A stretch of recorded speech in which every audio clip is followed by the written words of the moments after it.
Ladies and gentlemen, we just saw A Wrinkle in Time. If you've read the book, it is 100% accurate. I would know. I definitely didn't read the book. And I would know. I read it a long time ago and don't have a tremendous recollection of the events in the book. But let's put the book to the side and judge this movie on its own merits today, people. Here's our list of reasons to see and reasons not to see, and we'll see which one outweighs what. Reason to see number one would have to be the cast, ladies and gentlemen. Well, I'm not going to try to pretend like I actually remember every actor's name here, so just want to start off by saying the kids. Storm Reed, Meg is great in it. Levi Miller, Calvin, who, you might have seen him as that creepy kid in that one movie that he did last year. That's like Home Alone, but, R-rated. Better watch out! And the last one kid, Derek McCabe, who plays Charles Wallace in the film. Storm Reed as the lead in this film. She had some of the most emotional moments in this movie, and really got me to a point of tears, man. And then you have, your Oprah, your Mindy Kaling, your Reese Witherspoon, your Chris Pine, like all the adult characters who aren't as central, but they help everything along. I thought the little kid who plays Charles Wallace, he's adorable in the movie, and I can't give it away, but I noticed amongst the crowd, because we went to one of those press screenings, I noticed amongst the crowd that when they were raving about the performances, it was really the Charles Wallace character that people started really raving about. Unfortunately, it would totally ruin the movie for you guys if we told you why it's the performance that really stood out for a lot of people. For me, it would have to be the main performance of Storm Reed as the lead character in here that really stood out to me. Hands down. She was someone who had the most emotional depth here, and she had scenes that brought both John and I to tears in the middle of this movie, man. Chris Pine, he does a really good job in it. There's an argument to be made about, was it necessary to cast famous people for like Miss Witch, Miss What's-It, and Miss Who? There's an argument to be made for that, but I think Chris Pine was one of those celebrity actors cast in it that really did bring an elevation to his performance as well. But Oprah does what you might expect Oprah to do when you see her in this movie. Reese Witherspoon does a good job. Mindy Kaling was the one that John and I were a little bit differed on our opinion of because... She did a good job. Yeah, she does a good job, but I don't think you really needed to cast Mindy Kaling for that role. I think it could have been an unknown actress and it would have been fine. Hey! I feel like that might have gotten distracting. I feel like that might have felt lopsided of you got two celebrities to play these two roles and somebody else for this one. They are a trio. They need to be complete. I guess. I think that if it was an unknown, that role might have stood out a little bit more. But when you have Mindy Kaling as this character who's primarily just reading inspirational quotes, she doesn't really get to do anything that would bring a Mindy Kaling performance to life. I feel like if it was an unknown, it might have stood out a little bit more. But I feel like you could argue the same thing about Oprah then, because Oprah just brings her Oprah gravitas, but that character isn't written in such a way where nobody else could have done it. Yeah, but she actually has lines that are written that are not just quotes from other famous people. Fair, I guess. I don't know. I don't feel like that takes away from that character in any way.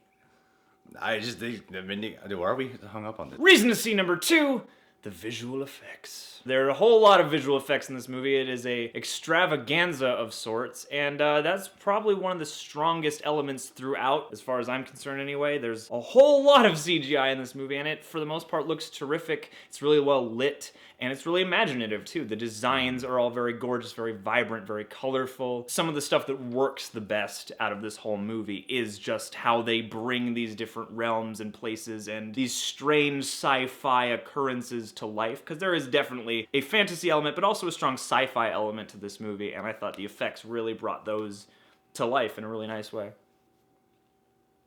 Let's move on to reason to see number three. Reason to see number three, the last half. Without spoiling anything, I'm sure plenty of you guys have read the books or seen the other adaptation that's been made for this, like the made-for-TV movie or something. For those who are unfamiliar with any of that material, I want to make this clear, I haven't seen that made-for-TV movie or read the book. I don't know how similar this all plays out, but I will say in the last half is when I really found that this movie found its footing. And I think that was a common consensus around the entire group that we were talking with, or any individual that we interacted with afterwards. It was the last half of the film where the direction of the movie finds a good pacing, and the movie gets a lot darker around this point of the movie. And it seemed like that's when Ava DuVernay really knew what she wanted to do with the movie. It gets creepy in all the right places. There's some real awesome stylistic choices. That's when I found myself emotionally invested. I think that the last half makes the movie worth it, especially as a movie theater going experience. Reason not to see. A choppy, rushed first half. Honestly, in the first half, I actually had some negative thoughts that kept going through my mind of, oh, this is one of those situations when a director who hasn't worked with a budget this massive before doesn't really know how to handle it with all the new toys she has at her disposal right now. In the first half, the editing and direction are especially off, in my opinion. You said that you were able to notice a lot of the script being off. Well, I mean, I think we both did. But I just feel like the first half of this movie feels really truncated and rushed. Like someone's like, we gotta hurry up, and I'm like, this is a less than 2-hour movie. For my overall enjoyment, I could have used some breathing room, and some of those scenes feeling underwritten. All that kind of goes to me sort of being lost in the experience until later when it finally gives you something to really latch onto. And that later comes in the last half. But in the first half, the editing to me is especially off. Because yes, it is fast paced, but there were just choices in terms of how the scenes were cut together.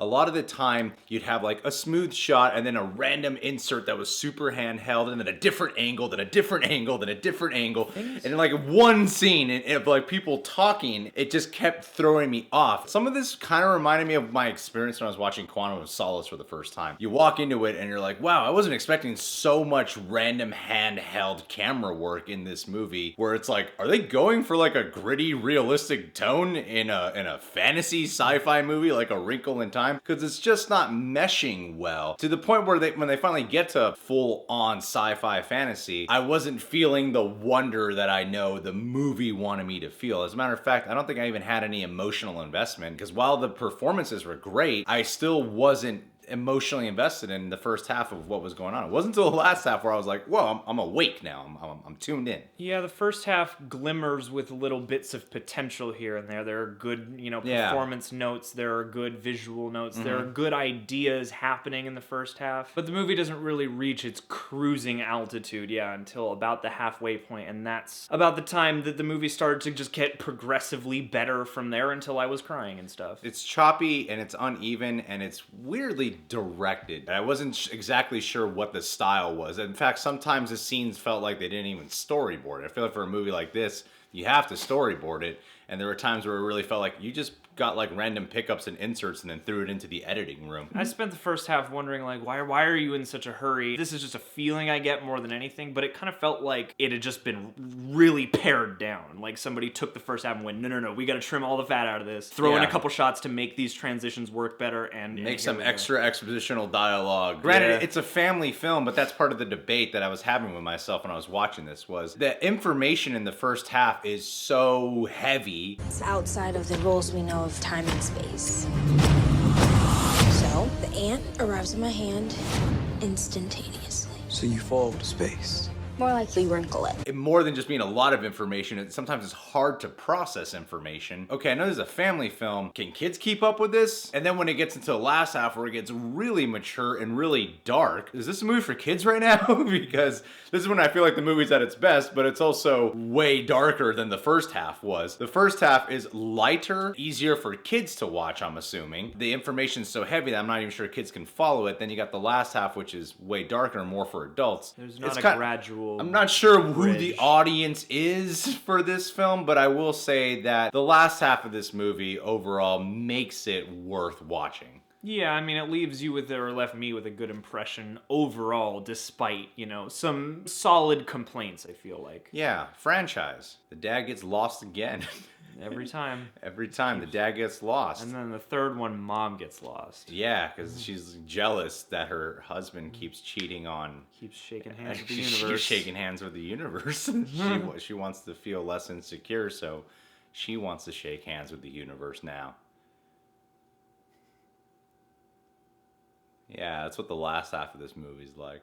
Alright guys, well, did you see A Wrinkle in Time yet? Maybe not, this review's coming out a little bit early. But if you did, do you prefer the made-for-TV movie or do you prefer this? Did you read the book? Do you have it fresh in your mind? How does it compare to this film? Do you like Oprah? Do you think she should run for president? Guys, you can subscribe to The Real Rejects. Click that notification bell to get notified every time one of our videos is up. Check us out on Patreon, full-length music video and TV show reactions over there, as well as weekly Q&As. We are covering several shows. I personally am covering Attack on Titan, The Flash. John, what are the shows you're covering personally? At the moment, Riverdale and Runaways, and Rick and Morty on occasion. And then together we are covering... Let's say it together. Lightning. What's he dig? Black Dynamite is what I Oh no, Black Lightning. My Hero Academia. We'll probably be covering Jessica Jones this weekend or next week too. So keep a lookout for that. Thanks for tuning in, Reject Nation. Appreciate it. Heidi Ho.